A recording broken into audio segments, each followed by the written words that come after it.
John 13. It was just before the Passover feast.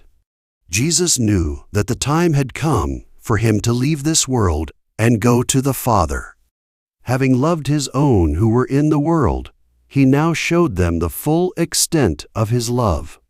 The evening meal was being served, and the devil had already prompted Judas Iscariot, son of Simon, to betray Jesus. Jesus knew that the Father had put all things under his power, and that he had come from God and was returning to God.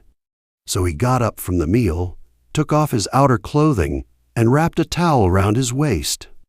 After that, he poured water into a basin and began to wash his disciples' feet, drying them with the towel that was wrapped around him. 6. He came to Simon Peter, who said to him, "Lord, are you going to wash my feet?" Jesus replied, "You do not realize now what I am doing, but later you will understand." "No," said Peter, "you shall never wash my feet." Jesus answered, "Unless I wash you, you have no part with me." "Then, Lord," Simon Peter replied, "not just my feet, but my hands and my head as well." Jesus answered, "A person who has had a bath needs only to wash his feet. His whole body is clean. And you are clean, though not every one of you." For he knew who was going to betray him, and that was why he said not everyone was clean. When he had finished washing their feet, he put on his clothes and returned to his place. "Do you understand what I have done for you?" he asked them. "You call me teacher and Lord, and rightly so, for that is what I am. Now that I, your Lord and teacher, have washed your feet, you also should wash one another's feet. I have set you an example that you should do as I have done for you.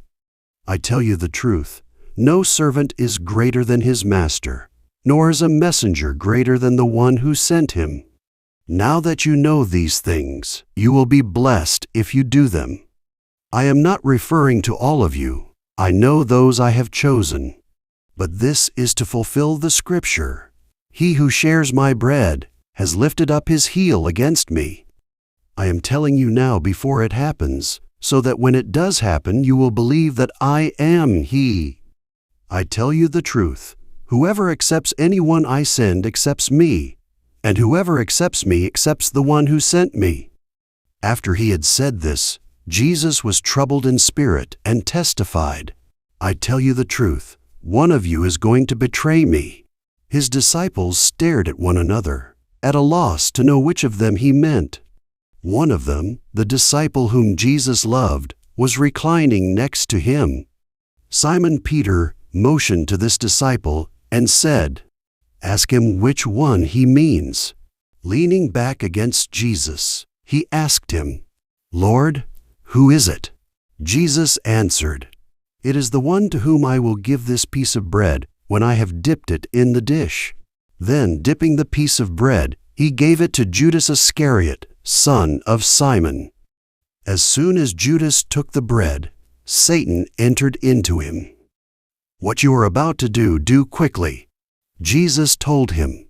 But no one at the meal understood why Jesus said this to him. Since Judas had charge of the money, some thought Jesus was telling him to buy what was needed for the feast, or to give something to the poor. As soon as Judas had taken the bread, he went out. And it was night. When he was gone, Jesus said, "Now is the Son of Man glorified, and God is glorified in him. If God is glorified in him, God will glorify the Son in himself, and will glorify him at once. My children, I will be with you only a little longer. You will look for me.